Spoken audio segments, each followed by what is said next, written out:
नमस्कार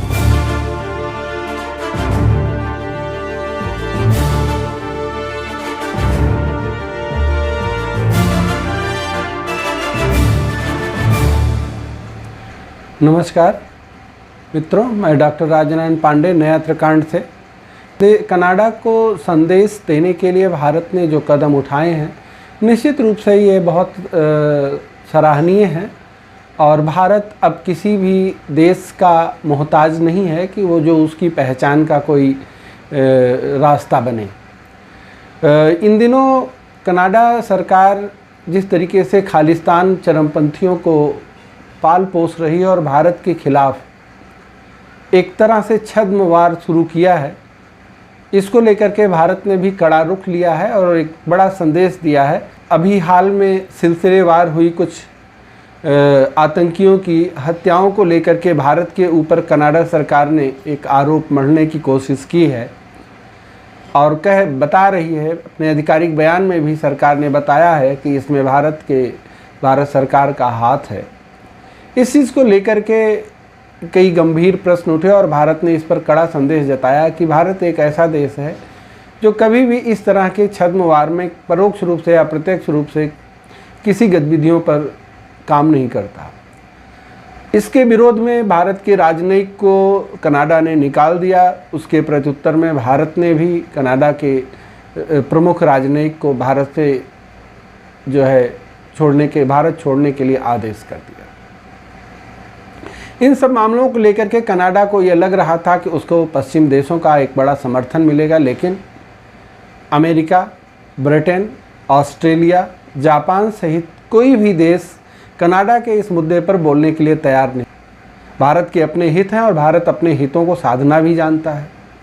हाल में ही G20 के सम्मेलन में ये सारे रुख स्पष्ट हो गए कि भारत की विदेश नीति के मामलों में जयशंकर ने स्पष्ट करते हुए कहा कि दुनिया को कैसे डील करना है यह भारत जानता है और भारत उसी के अनुरूप कार्य करेगा जिसमें भारत के अपने हित होंगे। वसुधैव कुटुंबकम के इस जो है विचार को लेकर के जिस तरीके से भारत ने पूरी दुनिया में अपनी प्रतिभा का लोहा मनवाया है, इसमें कोई दो राय नहीं कि भारत की विदेश नीति एक सशक्त और बेहतर हुई है। राजनीतिक सत्ता के गलियारे में उसके जो भी मायने लगाए जाएं वो एक अलग बात है, लेकिन पिछले एक दशक की भाजपा सरकार ने जो कर दिखाया वो निश्चित रूप से सराहनीय है। रही बात कनाडा की, तो कनाडा से भारत के रिश्ते को लेकर के एक खालिस्तान का मामला लेकर के जिस तरीके से पाकिस्तान की ISI और कनाडा की एजेंसियां मिल कर के भारत के खिलाफ एक षड्यंत्र रच रही हैं, उस षड्यंत्र को लेकर के चिंता की बात तो है ही है। भारत में ही नहीं, कनाडा में भी भारतीय मूल के काफ़ी लोग रहते हैं। जस्टिन ट्रूडो का सबसे बड़ा राजनीतिक स्वार्थ यह है कि चूँकि उनकी सरकार को खालिस्तानी समर्थक राजनीतिक दलों से कुछ सांसदों का समर्थन भी प्राप्त है।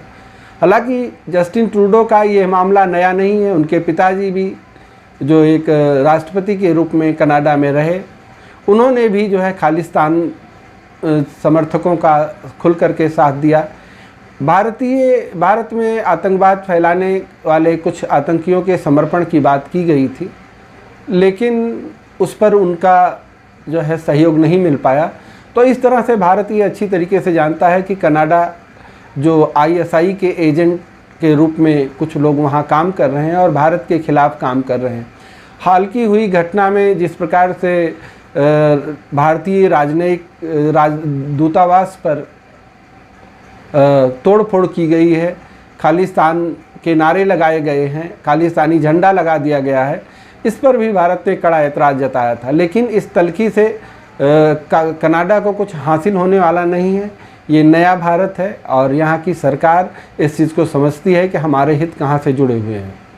लेकिन भारत ने कनाडा सहित उन सभी देशों को एक सीधे संकेत दिए हैं कि भारत किसी के सामने झुकने वाला नहीं है।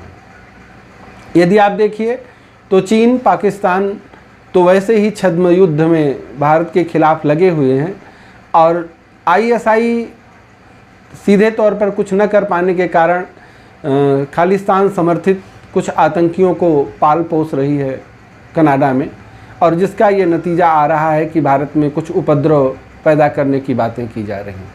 रही बात सिलसिलेवार, चाहे पाकिस्तान की हो चाहे कनाडा की हो, जो आतंकी घटनाएं हुई हैं, जिस प्रकार से कुछ आतंकियों को न्यूट्रलाइज़ किया गया है, मारा गया है, उसमें वहीं के गैंगस्टर्स का काम है। चूँकि सबकी नज़र वहाँ की गुरुद्वारे पर की संपत्तियों पर है, तो वो लोग अपने अस्तित्व के लिए लड़े जा रहे हैं। माना यह जा रहा है कि निज्जर की हत्या जो हुई है उसमें लॉरेंस बिश्नोई जैसे गैंग का नाम आ रहा है। तो भारत सरकार इस तरीके से कैसे भारत सरकार को आरोपित किया जा सकता है कि भारत इस तरह की नृशंस हत्याओं में शामिल है। ये बहुत ओछा बयान है, और इस ओछे बयान के पीछे ना तो कनाडा सरकार कोई सबूत सौंप पाई है और अब तक नहीं दे पाई है।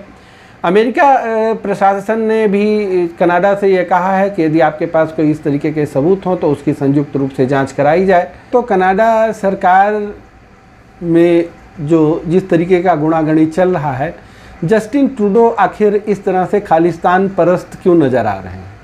इसके पीछे उनका राजनीतिक हित है।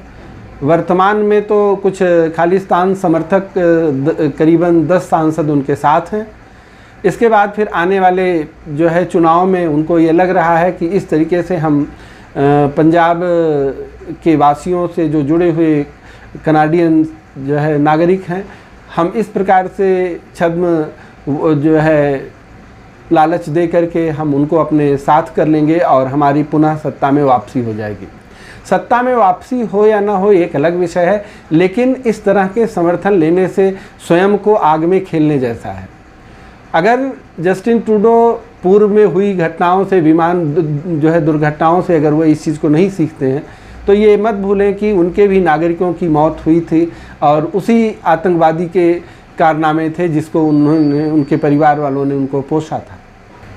जस्टिन ट्रूडो दोनों देश के जो है रिश्तों को ख़राब करने में लगे हुए हैं।